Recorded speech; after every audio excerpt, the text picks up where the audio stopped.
자동차 개발 전공 학생 여러분 안녕하세요. 네, 오늘 카티아 3 4주차 강의를 시작하도록 하겠습니다. 일주일 동안 잘 지내셨습니까? 자, 이번 주 강의는 와이어 프레임인데요. 지난주에 와이어 프레임을 했죠, 한번. 예, 와이어 프레임을 했는데 그 와이어 프레임 나머지 부분을 하게 될 텐데요. 지난번 강의에 제가 2주 동안 와이어프레임 한다고 했는데 강의 준비를 하다 보니까 2주 말고 3주에 걸쳐서 해야 될 것 같아요. 그래서 좀 변경돼서 이번 2주에는 요 빨간색으로 표시된 부분, 요 부분을 배워보도록 하겠습니다. 자, GSD 작업 순서 우리 다시 한번 복습해 보면 작업을 준비해서 지오메트리컬 셋을 만들고요. 그 다음에 GSD 작업을 5개의 단계로 하는데 프로파일과 가이드 커브 생성할 때 우리가 지금 배우고 있는 와이어프레임이 상당히 중요한 역할을 하고요. 이런 와이어프레임과 스케치를 이용해서 서페이스를 생성하고 에디팅하고 오퍼레이팅해서 GSD 작업을 마무리한 후 솔리드 작업을 위해서 thick surface와 close surface를 쓴다 이렇게 배웠습니다. 그죠?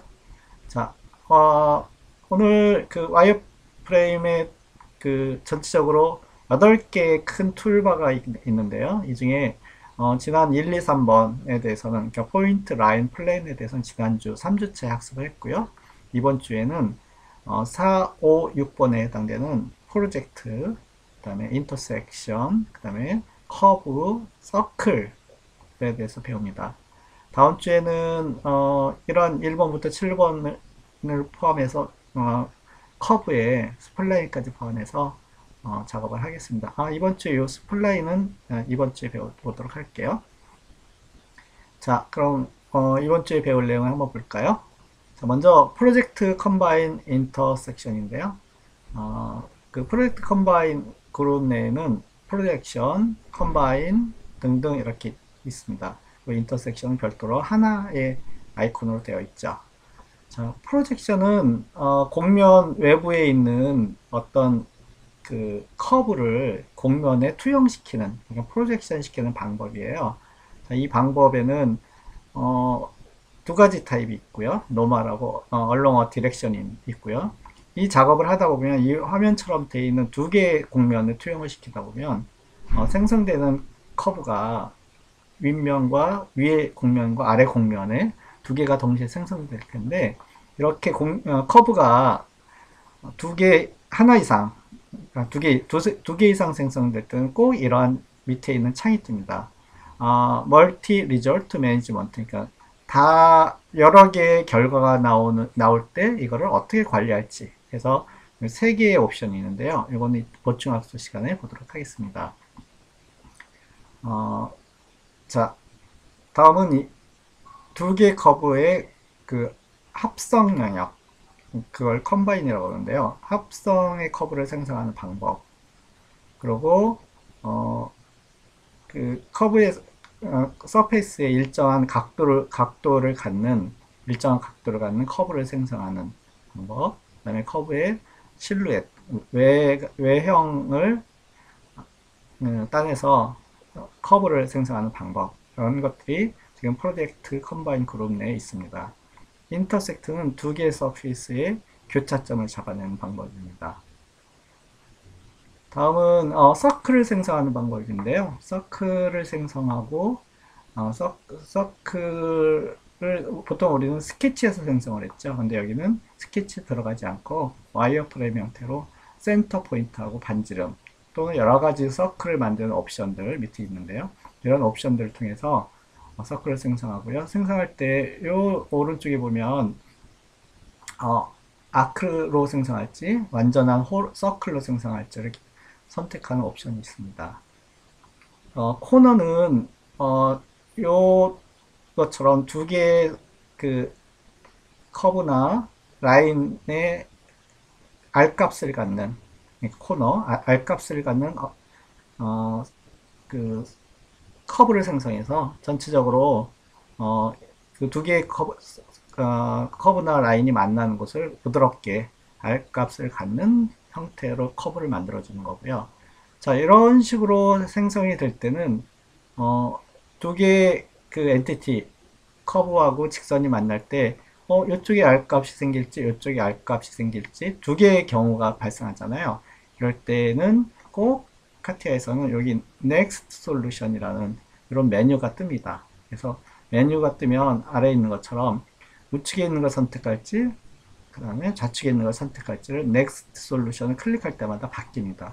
그래서 주황색으로 되어 있는 부분이 최종 결과가 나오는 부분이에요. 그리고 지금 두 개의 커브를 두 개의 엔티티의 그 R값을 갖는 어떤 커브를 가운데 만들어낼 때 원래 그 엔티티를 트림할지 여부를 여기 두 개의 옵션에서 선택하게 됩니다.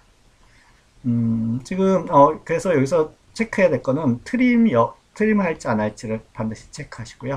그 다음에 결과가 나올 때 Next Solution을 선택해서 내가 원하는 형태를 선택합니다. 지금 코너에는 두 가지 타입이 있어요. 여기 코너에 코너 on support, 그러니까 평면상에 있는 이것처럼 어떤 플레인 상에 두 엔티티가 있을 때 R값을 갖는 부분을 만드는 방법이 있고요. 또 하나는 3D 코너가 있어요. 그래서 두 커브가 여기는 커브인데요. 두 커브가 공간상에 3D 상에 있을 때 공간상에 R값을 만드는 방법이에요. 그래서 왼쪽에 있는 옵션은 평면상에 있는 엔티티들의 R값을 만드는 거고, 얘는 평면이 아닌 3차원 공간상에 그 두 커브가 있을 때 R값을 만드는 방법입니다. 여기도 역시 Next 솔루션이 존재하게 되겠죠. 자, 커넥 커브는 지금 주황색으로 되어 있는 부분 두 개의 커브가 있는데 여기를 자연스럽게 연결해주는 그런 옵션이에요. 이 옵션을 선택할 때는 포인트를 선택하고 포인트와 커브를 선택하게 되는 first 커브가 있고요. 그다음에 second 커브가 있어서 똑같이 포인트와 커브를 선택하고요. 지금 이제 이런 커브들을 생성할 때 여기 텐션이라는 게 이제 나오는데요. 텐션 여기 밑에도 있죠. 텐션을 조절해서 이 커브의 그 원형의 크기 그 모양을 조절할 수 있습니다. 그래서 텐션이라는 게 뭐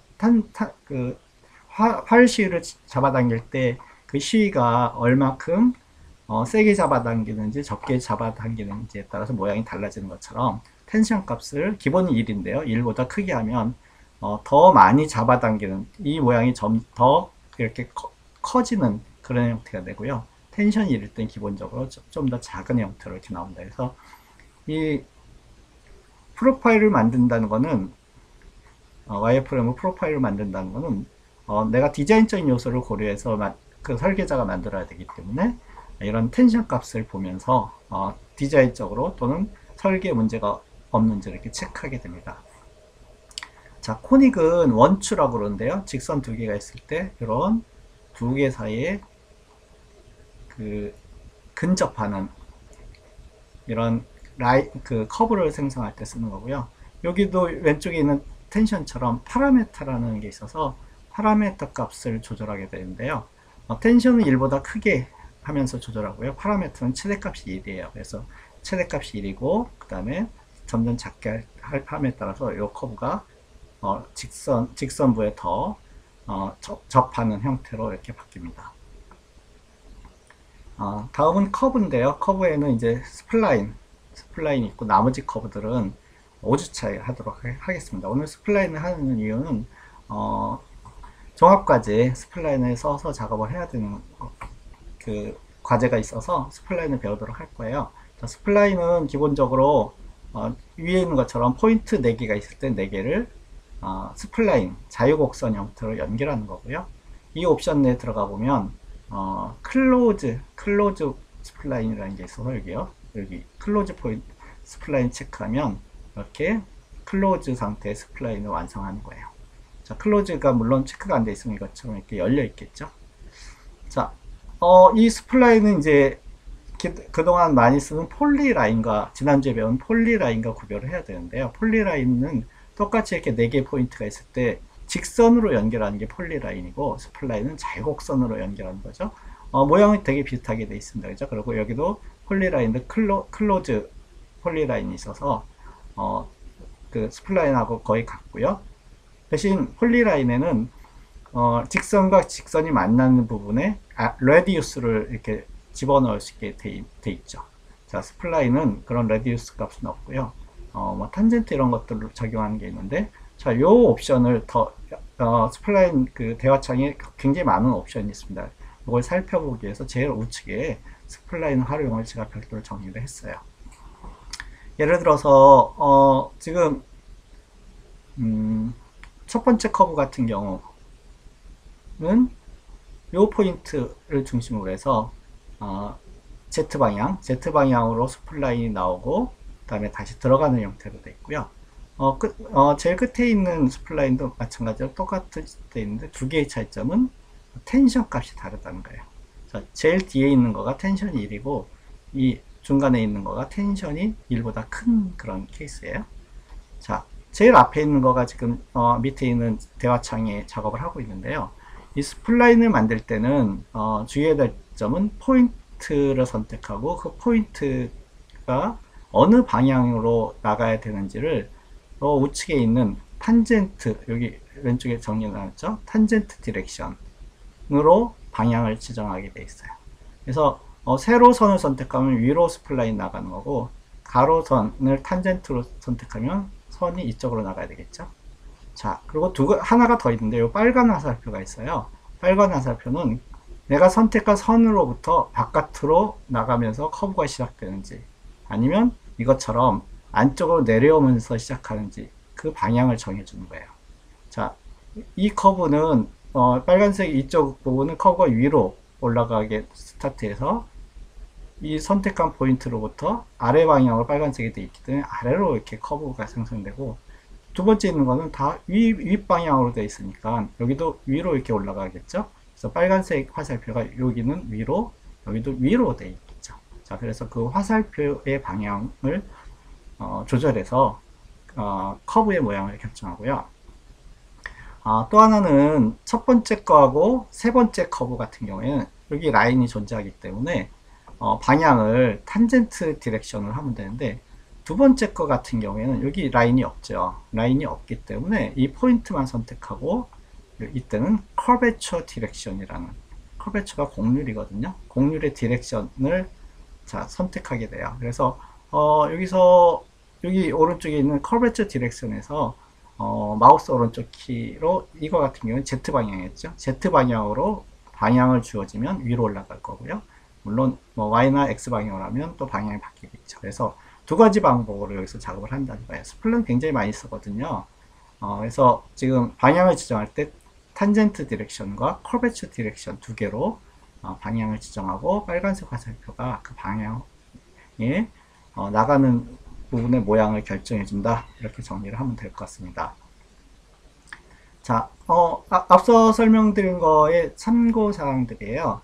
자, 컴바인 같은 경우는 두 개가 이제 합쳐지는 그래프인데 이런 쉽게 이해할 수 있는 게 이거예요. 밑에 그래프를 보면 지금 요 평면상에 커브가 하나 있고 저 좌측에 있는 평면상에 커브가 하나 있는데 이 커브와 이 커브 두 개가 만나는 커브가 컴바인이죠. 그래서 컴바인 같은 경우에는 어떤 입체 형태의 커브를 생성할 수 있어요. 자, 자, 이걸 보면 컴바인이 어디에 필요한지를 확인할 수 있습니다. 자, 지금 회색으로 되어 있는 부분이 되게 복잡한 어떤 구조물을 갖고 있는데 이 구조물을 피해서 어떤 배관 자동차 같은 경우에는 배선을 하고 싶다. 그럴 때 이런 3차원적인 커브가 필요하겠죠. 그때 이제 확인할 수 있는 게 2차원 커브 두 개를 그려서 그 사이를 지나는 컴바인으로 이 형태를 그리면 될 것 같습니다. 자, 우리 작업을 하다 보면 필요한 선이나 면을 추출해야 되는데요. 그 추출 방법이 익스트랙이에요. 추출하다예요. 자, 첫 번째 있는 게 바운더리인데 바운더리는 이것처럼 그 엣지를 잡아내는 방법이고요. 두 번째 있는 익스트랙인데 익스트랙은 면을 추출하거나 엣지를 선택하는 방법입니다. 세 번째 있는 멀티 익스트랙은 멀티는 여러 개죠. 여러 복수로 선택하는 거예요. 그래서 여기처럼 엣지 이를 복수계로 선택해서 하나로 만들어줄 때 쓰는 방법이에요. 그래서 하나씩 잡을 때는 두 번째는 익스트랙을 엣지나 면을 선택하고요. 자, 그 다음에 바운더리는 선의 모서리를 한 번에 잡을 때, 멀티 익스트랙은 복수로 추출을 할 때 쓰는 방법입니다. 굉장히 많이 쓰게 될 겁니다. 자, 멀티 리절트 매니지먼트에 대해서 설명해 드릴 텐데, 이건 어디서 많이 나온다고 그랬나요? 자, 이런 프로젝트 같은 경우를 수행할 때 두 개의 결과가 나올 때 이 두 개를 어떻게 할지를 묻는 거거든요. 자, 한번 그 옵션을 살펴보도록 하겠습니다. 자, 첫 번째, 두 개가 이렇게 나왔어요. 그때 묻는 거가, 두 개 프로젝션이죠. 지금 여기서 OK 치면 이런 창이 뜨는 거예요. 멀티 리절트 매니지먼트가 뜹니다. 자, 여기서, 요 니어리스트 솔루션을 체크하면 이 지금 프로젝션 하려고 하는 바깥에 있는 요소에서 제일 가까운 거가 그냥 자동으로 선택돼서 끝나요. 자, 근데 이걸 선택을 안 하고 가면은 지금 두 개가 있잖아요. 두 개가 있을 때 어떻게 할 건지를 묻는 게 이거거든요. 그래서 첫 번째 거는 여기 있는 것처럼 near 슬래시 far, 그러니까 가깝거나 선택한 어떤 여기 밑에 보시죠. 지금 두 개가 나오는데 요 엣지를 내가 선택하면 요 엣지에서부터 near 가까운 거 또는 여기 far를 체크하면 이거부터 두 개가 있을 때 더 멀은 거를 선택하게 돼 있어요. 자, 카티아 버전에 따라서는 여기 far가 안 보이는 게 있어요. 그래서 near만 있는 거 있거든요. 자, 지금 near를 선택하면 선택한 엣지나 꼭지점을 선택하게 돼 있거든요. 그때 그 선택한 것부터 가까운 요소를 내가 최종적으로 남기겠다. 그럼 밑에 건 없어지겠죠? 예, 그게 첫 번째 옵션이고요. 자, 두 번째 옵션은 정확하게 남길 요소를 정확하게 찍는 거예요. 그래서 이런 경우에 나는 요 밑에 있는 요 초록색으로 되어 있는 거를 남기고 싶다. 그러면 요 엣지 선을 클릭하면 거기에 바로 정확하게 선택됩니다. 자, 이게 훨씬 더 정확하게 찍을 수 있겠죠. 얘는 조금 찍는데 애매하잖아요. 그죠? 그래서 두 번째 거를 선택하면 내가 정확하게 남길 거를 선택하면 됩니다. 자, 세 번째 거는 모든 거를 다 그냥 남기는 거예요. 다 남기게 되는데, 다 남기게 되면 이제 이 경우에는 네 개네요. 하나, 둘, 셋, 네 개가 커브가 따로따로 돼 있는 것처럼 보이지만 실제는 하나예요. 실제는 하나. 그래서 이 하나로 돼 있을 때 사실 쓸모가 거의 없어요. 그래서 이제 카티아에서는 이 하나로 돼 있을 때 얘를 또 분해하는 그런 명령어가 있어요. disassembly라는 명령어가 있어서 얘를 분해해서 내가 원하면 또 쓸 수 있습니다. 자, 분해할 때 이제 이게 뭐 하나씩 완벽하게 되지 않고 위에 있는 것만 해도 몇 개의 요소로 이렇게 분리될 수 있어요. 그러면 그 분리된 요소를 또 하나로 이렇게 묶어주는 거는 바로 위에서 배웠던 멀티 익스트랙으로 하나로 묶어주거나 이렇게 해야 되겠죠. 그래서 그렇게 이제 작업이 두 번 진행될 수 있으니까 저 왼쪽에 있는 두 개의 방법으로 내가 남길 것만 정확하게 선택하는 방법도 좋은 방법일 것 같습니다. 자, 오늘 실습과제인데요. 실습과제는 요트를 설계하는 거거든요. 자, 위에처럼 서페이스를 만들고 그걸 솔리드화 작업인데요. 지금 전체적으로는 이 주제는 제가 이제 그 독창적으로 만든 그런 과제거든요. 지금 명령어를 총 16개를 사용해야 돼요. 16개.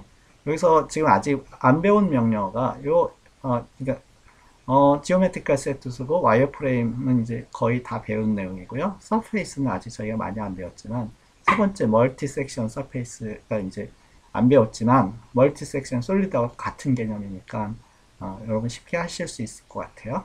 자, 그 다음에 오퍼레이션은 익스트랙, 그 다음에 익스트랙은 제가 설명드렸죠. 스플릿은 트림하고 같은 거고 조이는 합치는 거라서 서페이스를 합치시는 거예요.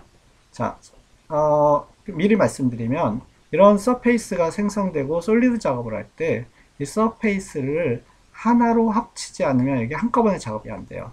그러니까 각각의 서페이스가 합쳐져 있지 않으면 각각의 서페이스에 뭐 두께를 주는 거 이 정도밖에 작업이 안 되거든요. 근데 지금 이제 서페이스가 다 완성이 됐다고 하면 이거를 한꺼번에 두께를 주려면 반드시 조인이라는 작업을 하거나 아니면 서페이스들을 작업을 할 때 마지막에 트림 작업으로 트림은 아예 서페이스를 붙이는 거거든요. 그래서 트림 작업을 하거나 최종적으로 조인을 해서 하나의 서페이스를 만들어야지만 이렇게 솔리드로 작업을 할 수 있거든요. 자, 솔리드 작업에는 시크 서페이스 두께를 주는 방법, 자, 여기에 지금 해당되죠. 그 다음에 우리 늘 하는 것처럼 머터리얼을 적용해서 질량을 계산하는 것까지 16개의 명령어를 쓰도록 할 거예요. 자, 지금 1단계부터 작업을 제가 다 캡처해 놨고요. 자, 쭉 보시면 처음에는 와이어프레임으로 서페이스 형태들의 서페이스까지 써서 요트의 기본 설계를 하고요. 그 다음에 이제 오늘 배우는 와이어프레임도 굉장히 많이 씁니다. 자, 그러고 서페이스를 조인으로 완성하고, 물론 트리도 정리했죠. 조인으로 완성하고, 그 다음에 솔리드까지 작업을 해서 질량을 계산합니다. 자, 오늘 재료는 플라스틱이에요. 요트 플라스틱으로 만들어서 질량이 얼마인지를 계산을 해보도록 하겠습니다. 자, 다 치수들이 주어졌기 때문에 질량을 계산할 수 있을 것 같습니다. 자, 하나가 더 있는데요. 와이어프레임은 오늘 배운 내용을 활용한 유튜브 영상에 보면 테니스볼을 이렇게 설계해요. 자, 테니스볼을 설계하는데, 자, 요거를 자율학습으로 따라해 보시길 바랍니다. 자, 요 테니스볼의 홈 이 부분이 오늘 배운 와이어프레임의 명령어들을 사용하면 가능하겠습니다. 자, 오늘 이상으로 이렇게 카티아를 활용해서 중요한 와이어프레임의 두 번째 시간을 가졌습니다. 구체적인 카티아 명령 활용은 제가 이어지는 카티아 실습에서 동영상으로 다시 설명해 주도록 하겠습니다. 자, 잠시 후에 뵙겠습니다. 수고했습니다.